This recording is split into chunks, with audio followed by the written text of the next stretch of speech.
Good evening, and welcome to the Democracy series, hosted by the Center for Effective Government and the Chicago Center on Democracy at the University of Chicago and the Seminary Co-op Bookstores.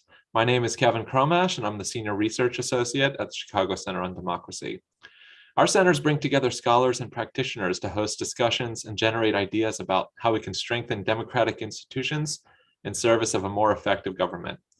In today's installment of this book series, we're speaking with author Yascha Mounk on his book, The Great Experiment: Why Diverse Democracies Fall Apart and How They Can Endure.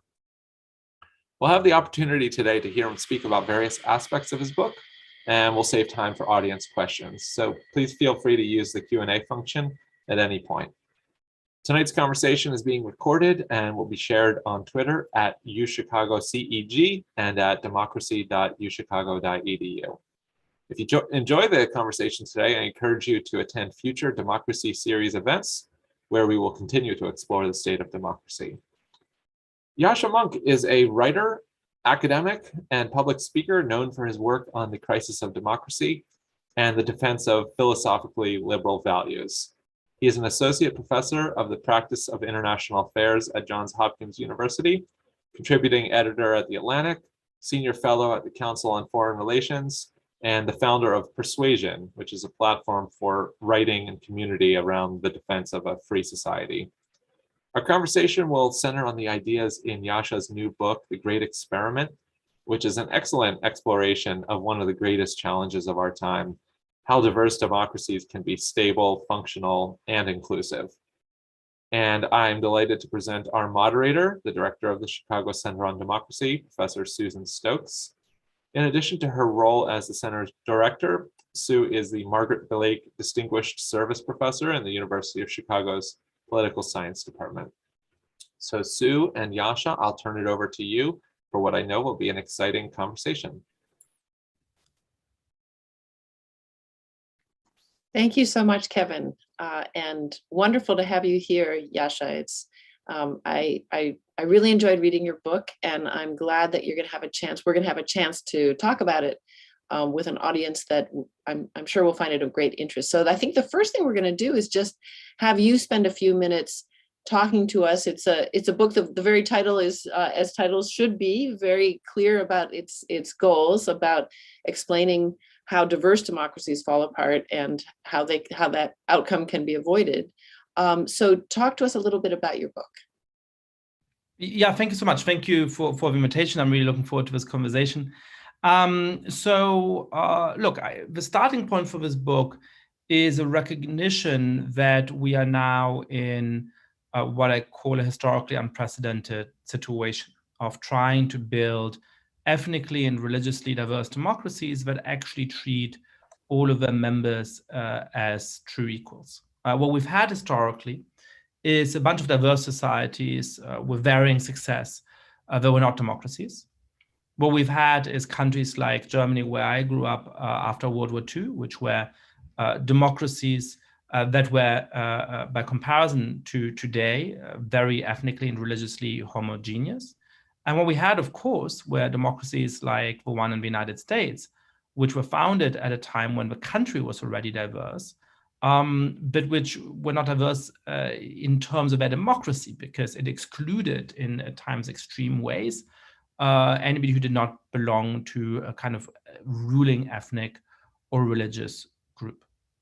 And so that is why what we're facing is a great experiment. It is an unprecedented situation for which there isn't a very clear or straightforward historical precedent, where it's not entirely clear what rules and norms we need to make it succeed. And one of the things that I find striking about this moment is that there's a lot of pessimism about success. There's pessimism about its success from the right and the far right, and from the extreme and violent right, as we saw in Buffalo.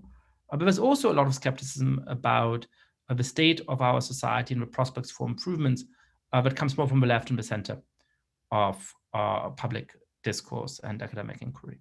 And so what I'm trying to do is to put forward an optimistic vision of how we might actually build ethnically and religiously diverse societies in which a majority of citizens would be excited to live. So let me say 3 brief things in these opening remarks, and I'll try and keep them sort of telegraphic and limited, because I'm really looking forward to the conversation and to diving into this in greater detail in the rest of our time together. But I'm going to try and do 3 things. The first is to show why it's actually hard to build ethnically and religiously diverse democracies and why we need to take those difficulties seriously. The second is to talk about how an account of those difficulties can justify a hard-won optimism, and in fact, a lack of understanding of them can lead us towards a fatalism, which I think is mistaken. And thirdly, just to outline a couple of key points of the vision for the kind of society that we should try and build together. So starting off, I teach at Johns Hopkins, which is a great university and a wonderfully diverse campus. And my students think of themselves as some of the most tolerant people in the world, and in some ways probably they are. But I find it striking that when I ask them whether a hot dog is a sandwich and have them debate that question for 5 or 10 minutes, they end up discriminating against those of a different point of view in a game that I have them play afterwards. And so the first difficulty of building diverse democracies is simply that there is a strong human nature, a strong human instinct towards forming groups, favoring the members of those groups, and discriminating against outsiders. And we've seen this again and again in academic research, again and again in history, again and again in many different parts of the world today. So the question of how to build diverse democracies is always, in part, the question of how to deal in a constructive way with the groupishness, which is part of human inheritance and always will be. The second difficulty is that most groups in the history of the world that were really politically important were not quite as arbitrary or quite as trivial as that of people who believe that a hot dog is a sandwich, or people who believe that a hot dog is not a sandwich. When you look at some of the most protracted and violent conflicts in the history of the world, at some of the worst crimes of humanity, from wars to civil wars to genocides and forms of ethnic cleansing, some of them were motivated by distinctions that are perhaps hard to understand today, by distinctions between the Celts and the Ghibellines, for example. But most of them did pit members of ethnic, religious, cultural, national, linguistic, or racial groups against each other. And so we know from human history that the project of managing human groupishness is especially difficult in moments and in situations when these different ethnic or religious or cultural groups are trying to cooperate in a society, or are trying to vie for dominance in a society. And then the third difficulty is that this is called the Democracy series. As a great believer in democracy, I would like to think that democratic institutions make it easier to sustain these diverse democracies. And I think rightly understood, the institutions of liberal democracy can in fact do so. But the basic democratic mechanism is as likely to incite tensions as it is to reduce them. When you think of some of the most harmonious, diverse societies in the history of the world, imperfect societies, but societies where we can look to for some inspiration, many of them were monarchies or empires, from Baghdad in the 9th century to Vienna in the 19th century.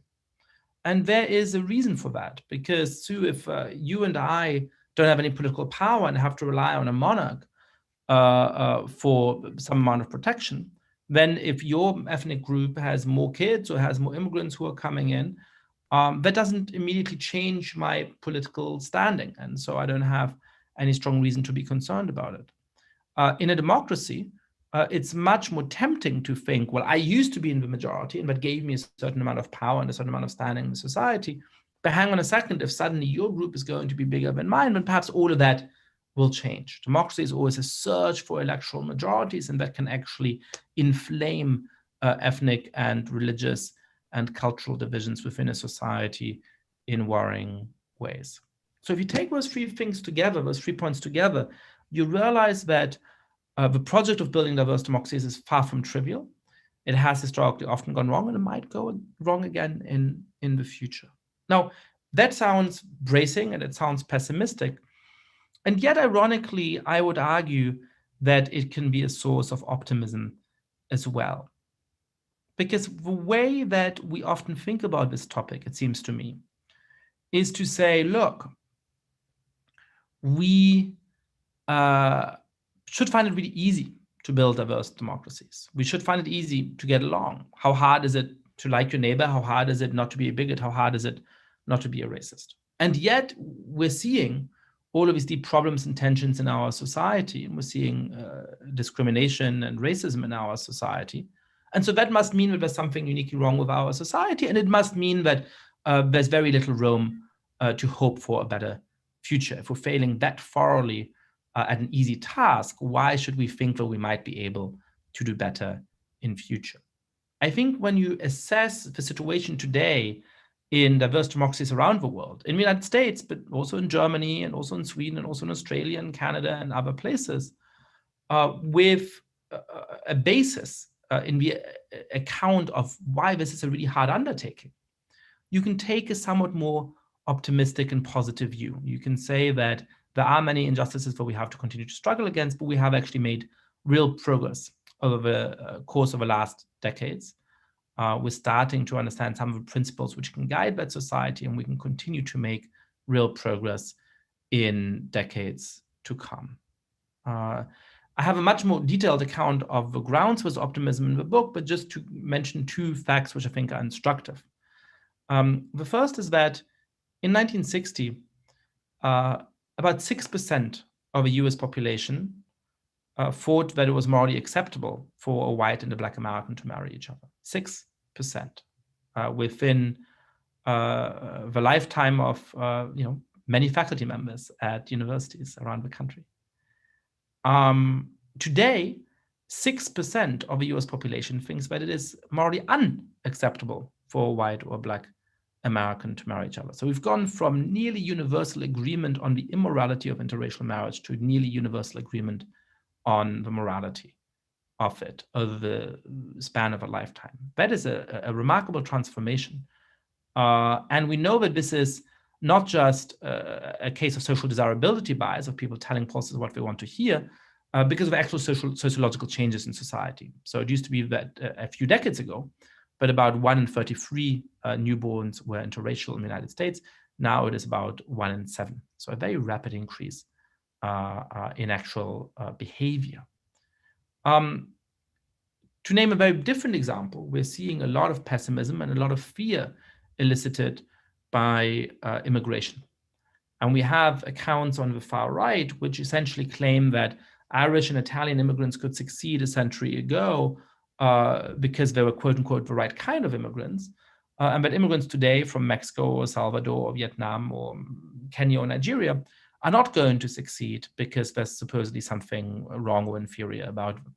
Now, the mainstream and the left of society rightly reject that analysis, but I'm struck that there's often a similar pessimism, which I hear from my own colleagues and acquaintances and friends, which is to say that Italian and Irish immigrants could succeed a century ago because they were white and they didn't face the same kind of discrimination. And the immigrants that are in the majority today will never succeed because of the extent of racism and discrimination that they face. And so they're extremely marginalized and not integrating into our society and not experiencing socioeconomic progress.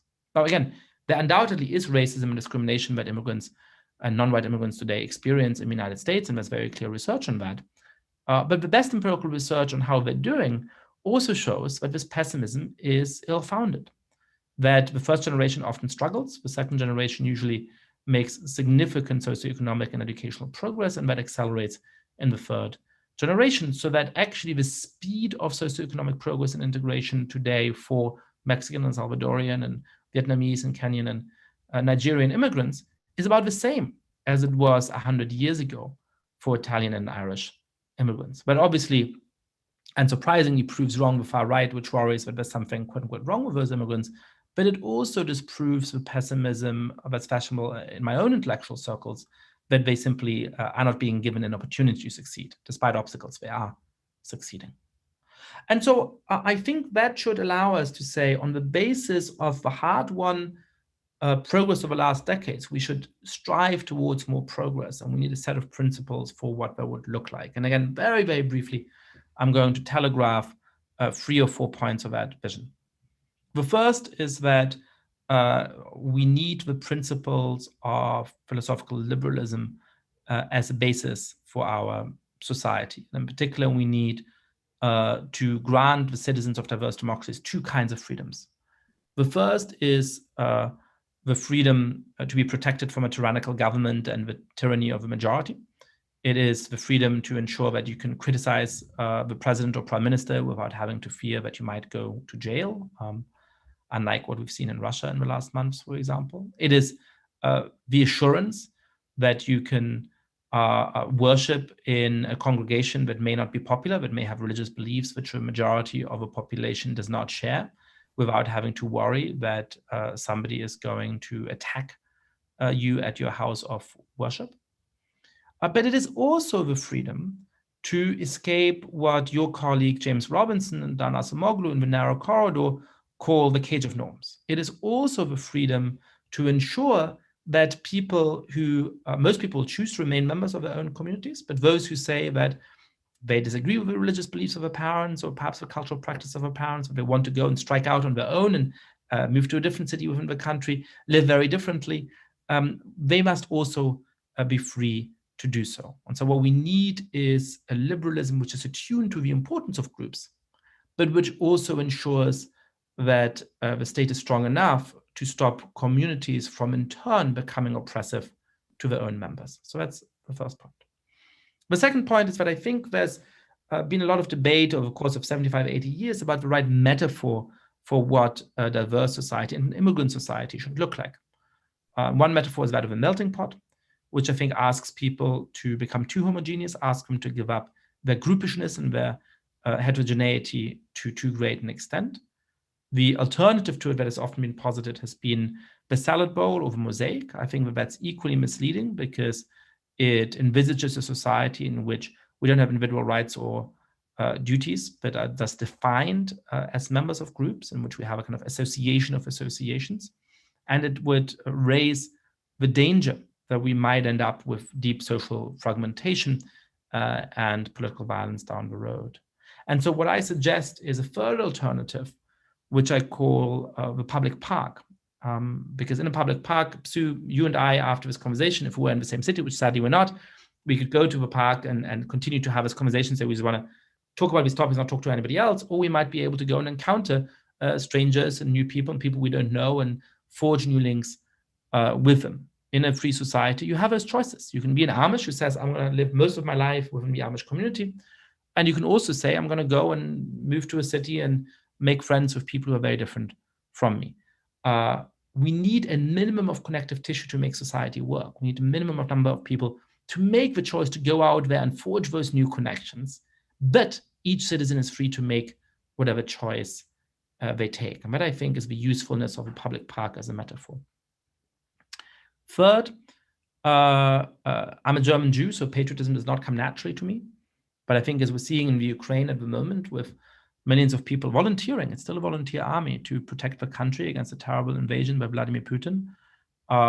Patriotism can also be a force for solidarity and good, can be something which pushes the circle of human sympathy beyond the subnational groups which sometimes constrain it. And so it's something we should embrace. But we should reject ethnic nationalism. Ethnicity should not be the basis of who is an American or who is a German or an Italian. We should embrace constitutional and civic patriotism. And as a New American citizen, that does come easily to me. It is one of the reasons why I was proud to swear in the spring of 2017 to defend the United States Constitution against all enemies, foreign and domestic. But we should also be realistic that most people are not defined by the politics, and most people don't care that much about politics. And so a realistic account of patriotism, I think, has to add a second dimension of everyday cultural patriotism. And what I mean by that is not a celebration of the costumes that people wore as they walk down the plank from the Mayflower, but rather the love that people have for their own country in reality, which is a love of its cities and landscapes, its sights and sounds and smells, it's cultural scripts which govern how we interact, it's celebrities and it's TikTok stars. And that in a country like the United States today actually is a diverse, forward-looking, dynamic culture, which bears the mark of the influence of all the many people from different parts of the world who are living in the country today, and we shouldn't shy away from that. Let me end quickly on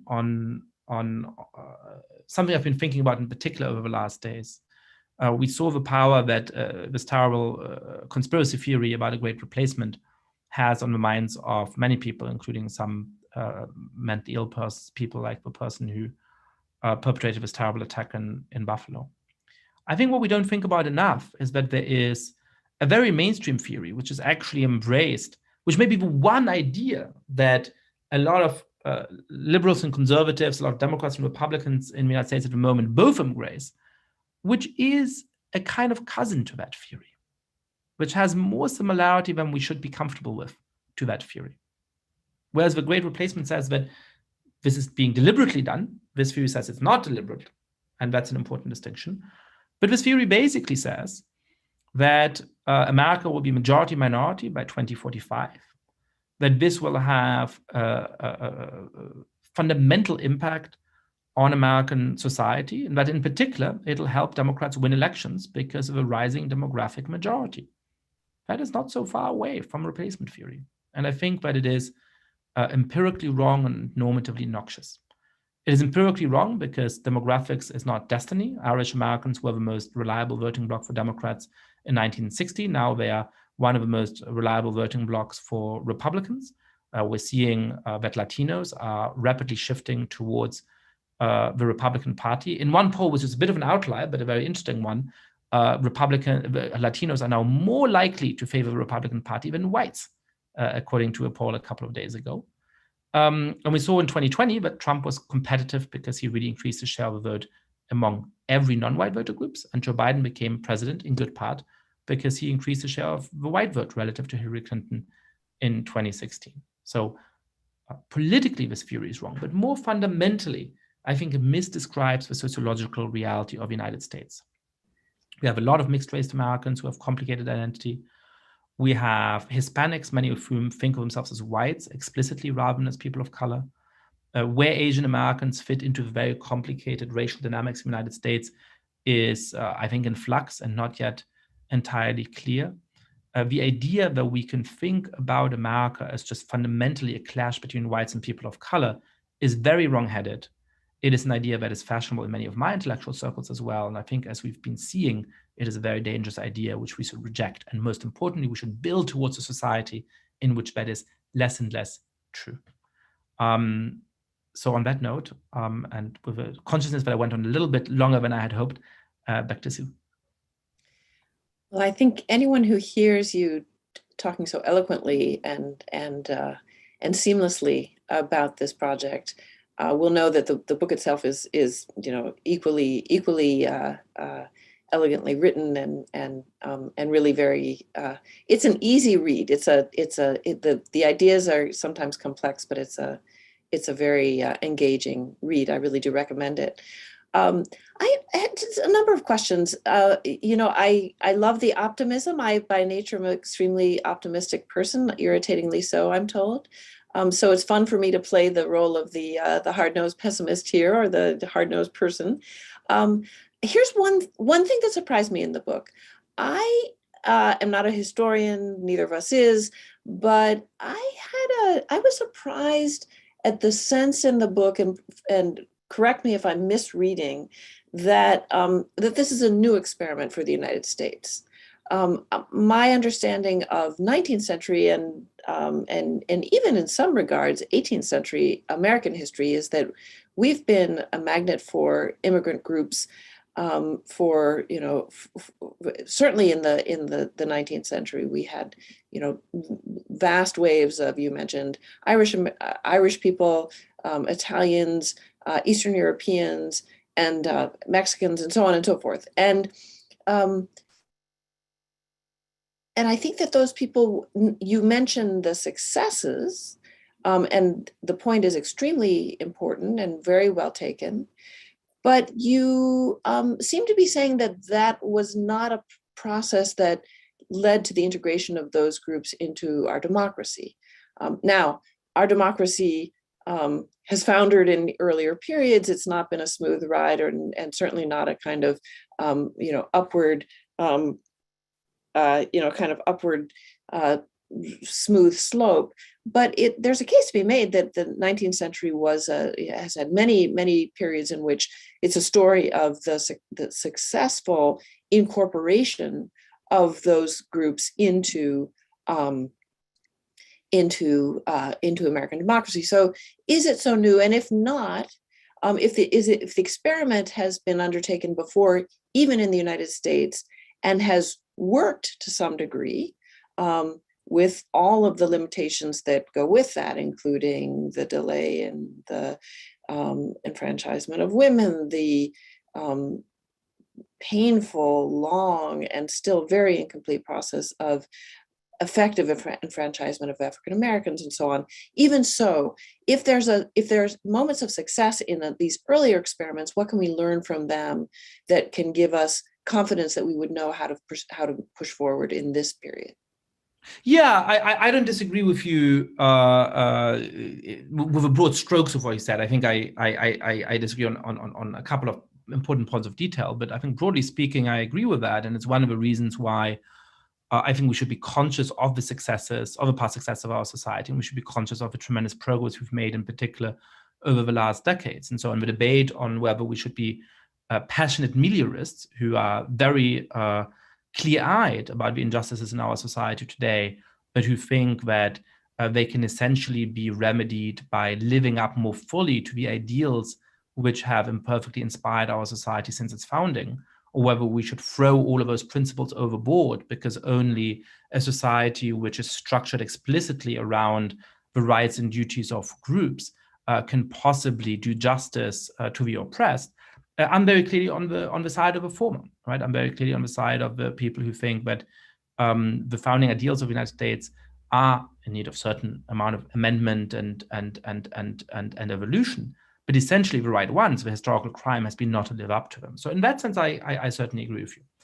I also agree with you that America does have came to the great experiment by a different path. That the path of a country like Germany, as I put it in the book, is soft domination. So at the time it was founded, it said, our institutions are universal and everybody's included. It just so happens that everybody who's actually a citizen in 1950, with very few exceptions, is a Christian, not necessarily a religious Christian, but somebody who comes from a Christian family, not a Jewish family or a Muslim family, and somebody who has parents and grandparents and great-grandparents who lived in a German state, right? So that was a form of soft domination. The United States has historically had a form of hard domination, where it had a lot of immigrants who were sometimes discriminated against, but integrated quite quickly into the society. But that was possible in part because it had very explicit exploitation and exclusion of a number of groups, including Native Americans and obviously in particular African Americans. And so I think one way of thinking, one of the things that I think is wrong about the idea of the growing majority-minority America, or of whites versus people of color, and the kinds of ways where we tend to talk about America, is that in certain respects, the history of America has been white versus non-white. I think in much more important respects, it's been black versus non-black. And so the people who were on the non-black side of the ledger could be integrated more easily because they were on the quote-unquote right side of the starkest divide. And on that, I think that obviously there was a moment of reconstruction, which was hopeful and so on, and which then failed. You can locate, some hope in those few decades, but essentially until the 1950s and 1960s, and the real progress of the last 50 years, America did not embark on the great experiment in that respect. It did not, in fact, try to treat its Black citizens as equals. And that is something new that is happening now.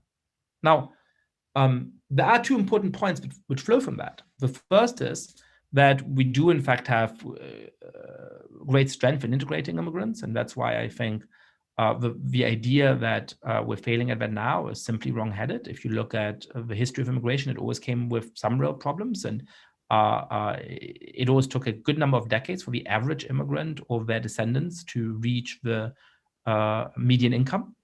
That's continuing to be the case, but as I was saying, actually at about the same pace as in the past. And so I think that should give us a lot of confidence about what life is going to look like for the children and grandchildren and great-grandchildren of immigrants who are in our society today. And then the second point of hope is that what the American mainstream is, as Richard Alber, the sociologist, rightly argues, has historically been quite fluid, and I think it'll continue to be fluid, and it can be more and more inclusive, and hopefully it will never exclude one group in toto. And I think today, when you look at what the American mainstream is, in fact, it already is much more variegated than many people want to believe, and that too perhaps speaks to some of the optimism that you touch on. I love the metaphor of the park. I love the idea of the park as the place where you can choose to go or not go. And if you choose to go, you are likely to be in the presence of people you don't know, and possibly people from quite different backgrounds, different ethnic racial groups, different sexual orientation, etc. I guess the question is, again, let me play the pessimist here. You mentioned the increased, not just in survey tolerance, but actual behavioral changes in intermarriage between racial groups and ethnic groups. What we have now is intolerance toward people of other political parties, the other political party. So, now we, as parents, God forbid that my son would date a Republican or what have you. And that comes out in surveys and so on. So, how do you get people to the park, people who really don't believe, they think they don't have the same values. Maybe they do more than they realize. They certainly have different factual beliefs about the political world. And not only do they believe that the political world, one side thinks that we have a usurper in the presidential, in the White House. The other side thinks that we have a coup mongerer who wants to run for president again. So not only do they have different factual beliefs, but they think that the other side is intentionally trying to harm them. So what do we do? And what do we do to get those people to the park, or potentially to the park? And in your answer, I've struck in the book the a lot of it is sort of sociological, or points to social trends and actions of social actors as potential, improvements to the situation. But I also want to know about public policy. What do we do in the political sphere to solve these problems? So I've thrown a couple of big questions at you, but go ahead. Yeah, all small and easy questions, as I was expecting. All easy. So again, I agree with much of this analysis. In fact, I've been writing a piece that should be out in the Atlantic in the next few days about this very interesting new study that Jennifer McCoy and a bunch of her colleagues at Carnegie have done on polarization, which shows that at least supposedly, I'm a little bit skeptical of the VDEM data that they base this finding on. America is now by far and away the most polarized, and in partisan terms, polarized society that's a developed democracy, but there's really very little precedent for that. And that we don't know how to get out of that. So I think that we have to take it very seriously, and I feel it, right? I mean, I spent the fall in Europe, and you can have open debates in a thoughtful manner with people who are on a different side of a political spectrum in Germany and France and so on, in a way we simply cannot in the United States. It's something that is really visceral, actually, in this society. And I'll say something personal, which is that I came to this country as an immigrant, as a kind of privileged immigrant, to come do a PhD in political science.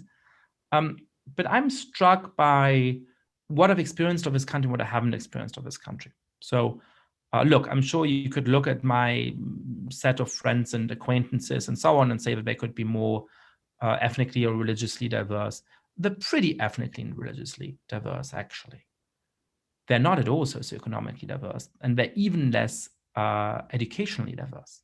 Virtually every single person I know in this country has a college degree from a selective university, probably has a graduate degree, or is about to go and get a graduate degree at some later point in life, if I'm 22-year-olds or students or whatever, right?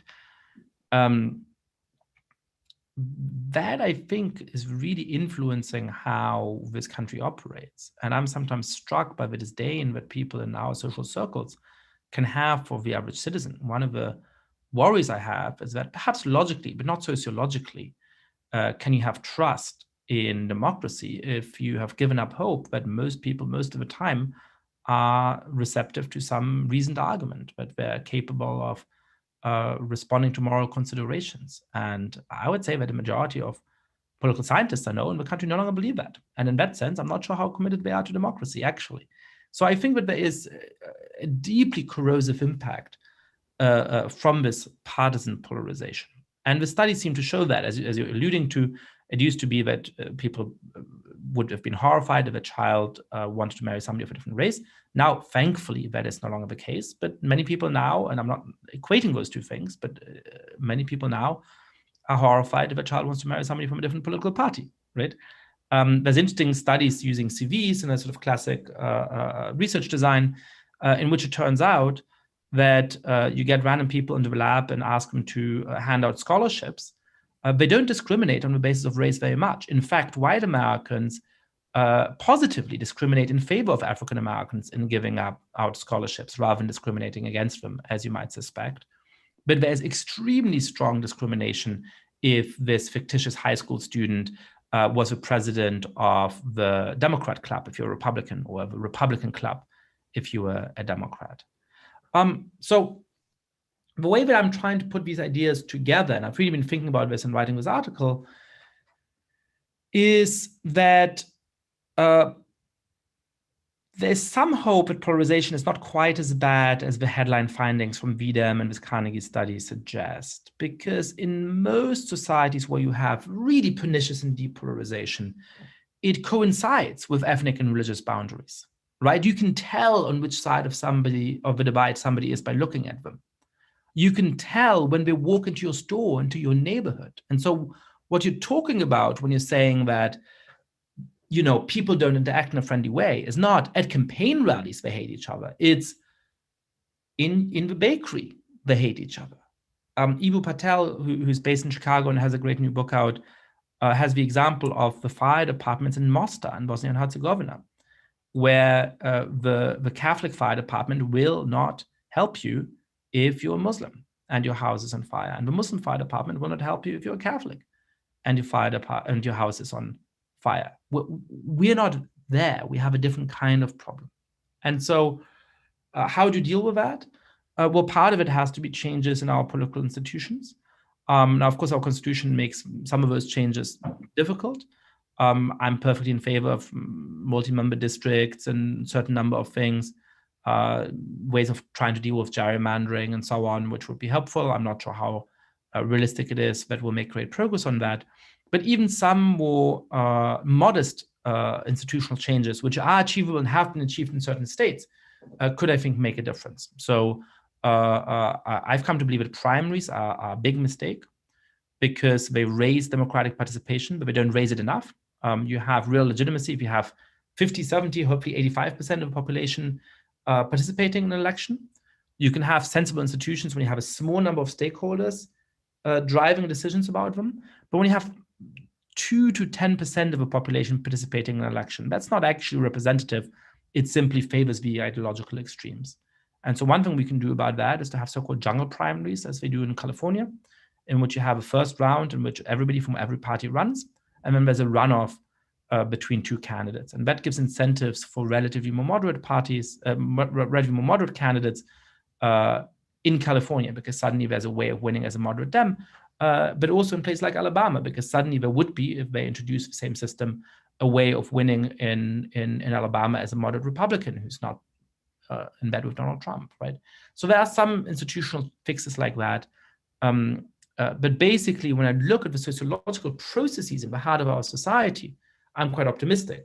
When I look at the level of high politics and what we might face in 2024 and 2028, I'm quite pessimistic, essentially for the reasons that you outline. I'm going to ask you the question that people are always asking me, and I never have a good answer. What about the information environment, the news environment, the social media, the sort of siloing of our information sources, the self-selection to information that we like that gives us confirmation bias, the selection out of even any kind of exposure to contrary points of view. What do you do about that? So I think it's plausible that this is a big driving mechanism. It's interesting, the study that I was writing about, that worldwide polarization starts to increase around 2005. That's pretty close to, I forget exactly which year Facebook was founded, but it was something like 2005, perhaps a few years earlier, but it's when it starts to take off. So I think there's good reason to think that all of those mechanisms that you alluded to are one of the drivers of polarization, not just in the United States, but in other countries as well. I am nevertheless a little bit concerned about the way in which people often talk about this topic. And in particular, I'm very skeptical of the usefulness of a misinformation paradigm. First, it's not clear to me that people believe more, crazy shit today than they used to. I think for complicated reasons, people with crazy beliefs have more power than they used to, but it's not clear to me that more people believe them. So, it's very hard to measure, but I think about 10% of US population have any form of real belief in something like QAnon. About 10% of US population in 1999 believed that the moon landing was fake. So, you're always going to have some people believing crazy stuff. It's always been the case. It always will be the case. That is not the problem. The problem is when they can act together and activate and actually take over institutions. That is what we should be worried about. More broadly, when you look at the track record of how we've dealt with misinformation in the last few years, I think we have to be very self-critical on the two major topics in which viewpoints were suppressed because of claims that they consisted in misinformation or amounted to misinformation. We pretty much got it wrong. So the first of those was the so-called lab leak theory. And I'm not talking about the crazier version of it. I'm talking about the version which said there was gain-of-function research at the lab in Wuhan and that there may have been a breach in safety protocols such that the virus originated from there. This was censored from YouTube and Facebook and other social media platforms. There was a Nobel Prize winner in virology who was arguing for this theory and whose accounts were suspended. And at this point, we still don't know the truth of the matter. I'm not saying that this theory is right. We don't know, I don't think.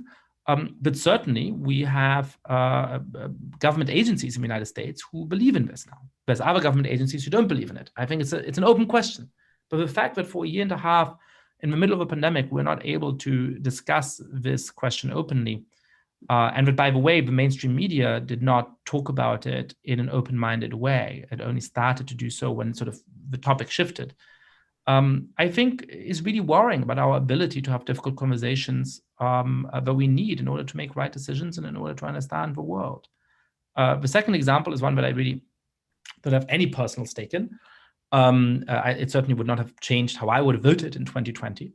But I think when you pause to think about it, it becomes quite uncomfortable. And that is the New York Post story about Hunter Biden's laptop, which resulted not just in this story being censored on Twitter, but in the entire social media channel of one of the big newspapers in the country, not a newspaper I particularly like, but one of the big newspapers in this country, being censored. And at this point, the New York Times has confirmed the basic factual claims in that article as being truthful.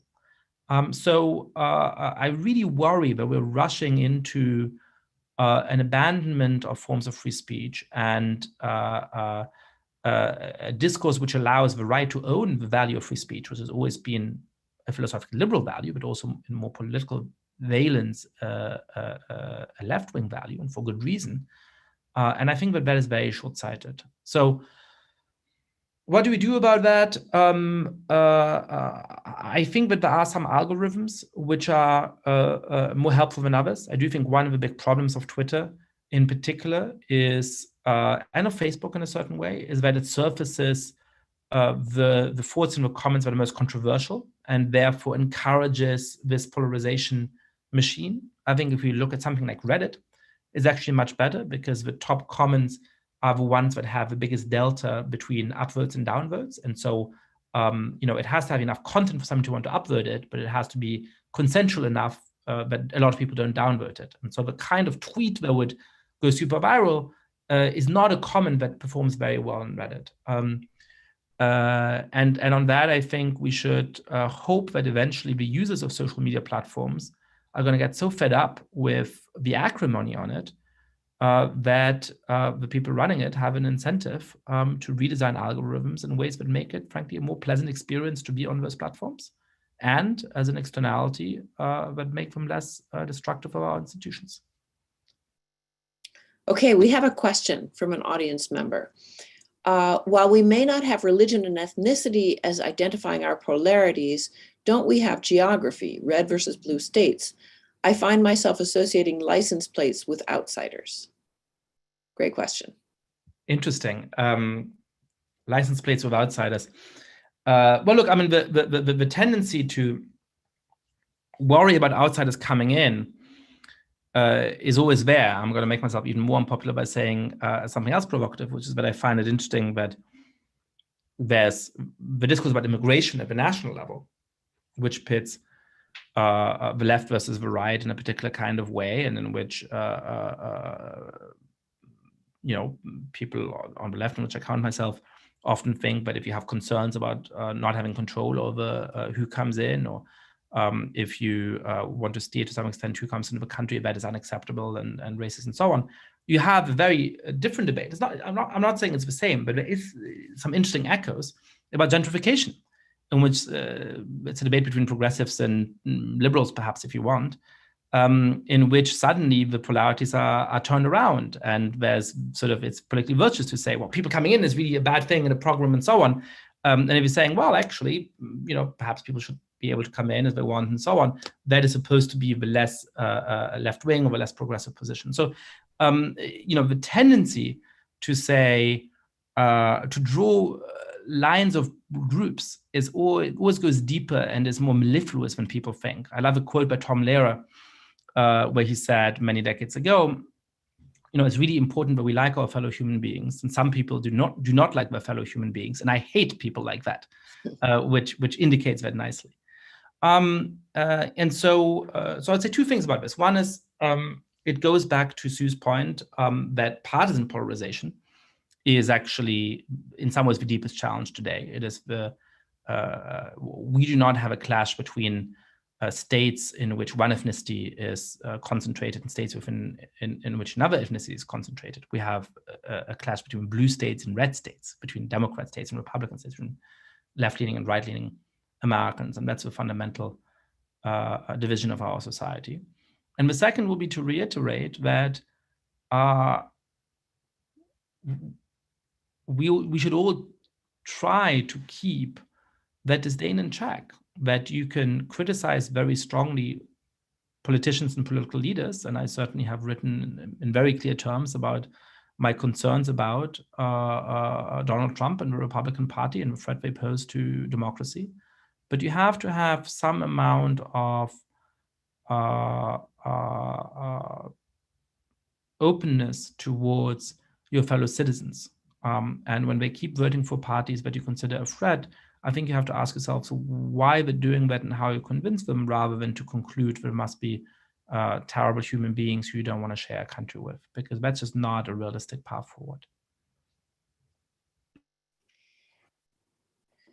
I was very struck by the discussion of groupishness in your book, and you're reminding us that that we can light on extremely trivial and meaningless differences in order to and end up hating each other over those differences. You have the nice example of that you mentioned, is a hot dog a sandwich or not? And I'm still grappling with that one myself. There was a nice sort of, not nice, but funny example from the history of our sociology department here at the University of Chicago, where they were at one point divided between two different geographic locations or building locations because of some renovations that were going on, and then of course factions arose between those two different groups. And to sort of put on the optimist hat, sort of my feeling is that sometimes problems come along that show us that those differences are really trivial and that we don't have time for them, and that we really have needs to, we need each other. We need each other for some bigger end, and we need to make sure the class ends on time, so we're going to stop arguing about hot dogs, or we need to show the dean that we're worthy of hiring more sociologists, so we're going to get over this silly difference. I told you that I'm irritatingly optimistic. I was trying to find a silver lining in the Russia's invasion of Ukraine, sort of along those lines. I mean, who cares about these silly cultural differences that we like to be fighting over in the United States, when a country that we, for whatever reasons we can find appealing and rather admirable, is under assault from a neighboring country that's an autocracy and that is, is cruel to its own people as well as to its neighbors. I'm not sure I feel that same optimism anymore, but I'm curious about your reflections on, I guess, the particularities of the war and the effects that might be having, and the more general idea that maybe what we need is to, sort of get our, stop crying over silly things because we can imagine crying over really big things. I once saw, and I've been trying to find it, and I haven't been able to find it. So if anybody in the audience, or if you know this paper, please send it my way. The thing that I wanted to actually use it to make this point in the book, and I just could not track down this paper, but it makes a relatively obvious point in a funny way, which is that it got a bunch of people into a lab, or perhaps I dreamt it up, but I think I saw it somewhere. And it got a bunch of people into the labs, and it got them. It gave them one text from NASA saying, we have now definitively confirmed there's no alien life. And then it asked them, how do you feel if you're worried about African Americans or something like that, right? And then the other one is like, we have confirmed the existence of alien life. They're out there, and we're worried that we may be preparing for war. How do you feel about African Americans? And of course, the second group, which is primed to think about the existing of a really threatening outsider far away, outside not just their own society, but in fact outside the human species, suddenly comes to have much more positive views towards their fellow citizens that belong to a different group, right? And so that is obviously a basic human mechanism, a basic in-group, out-group mechanism that, what's universal is that you're a member of a group and that you like the members of a group and that you dislike the members, those who are not a member of a group. Now, your definition of your group might be, I'm part of a group of the kinds of people who don't define themselves by a group, and screw all those people who are groupish, but we are just making an intellectual mistake. Now, where those boundaries between groups lie does depend on context. It's one of the reasons why I think that we need a form of patriotism, because the subnational groups are always going to come naturally to us. And that's fine, right? We will have different cultural groups, different ethnic groups within the United States, different religious groups, obviously. And that's one of the things that makes up the richness of this country as well. But on top of that, we need a level of having a shared identity as Americans, precisely so that we don't end up too tempted by the mechanisms of out-group discrimination that come with the subnational identity group. And so I think it's plausible to think that one of the things that made American society somewhat more placid for at least parts of the Cold War period was the threat from the Soviet Union. And it's plausible to think that if Russia continues to be a real threat to international peace, and if, which is not yet clear, but seems at least very possible, China becomes a threatening competitor to the United States in the next decades, perhaps that'll allow us to have more in-group solidarity as Americans or as members of free societies which want to continue being self-governing democracies. I think it's plausible as a thought. Of course, it would come at a terrible price. So it's not something that I'm hoping for, but it could indeed be what's the word, not a redeeming virtue, but one positive side effect of a worrying development. I don't know that paper. I'm not sure I've seen a reference to it. So, but I'll keep my antennae up. We at Bright Line Watch, which your antenna, does that suggest that you're an alien? We at Bright Line Watch, which is a group that I'm part of, and we do surveys of Americans, what they think about democracy and so on. We did something that sort of sounds like what you just mentioned. That we got people to tell us how they think that people from their own party and people from the other party, how much they value different aspects of democracy. How important or essential is it that we have free and fair elections and the like. And they were very far off. They even fellow Democrats thought, didn't believe in these things as much as they actually did. And certainly when it came to talking about the other party, they very much underestimated the values that were placed on these things. So then we corrected those views. We told them, well, you got that wrong. It's actually not, 60%, it's 90%. And then we asked them, this is and how do you feel about African Americans? So then we asked them, well, how much do you embrace the following? How much would you tolerate the following kinds of actions? Using violence to get the other side from attacking democracy and things that are very much violations of democracy. We got no movement at all.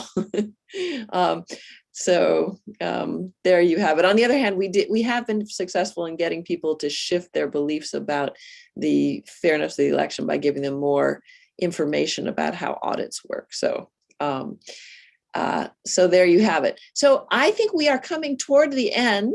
And this has been a fascinating conversation. I really think that the questions that you're posing in the book are terrific. I think they don't lend themselves to easy answers, but you have also lots of great creative ideas about what the answers would be. So is there anything, we have about a minute, anything that you'd like to add before we close?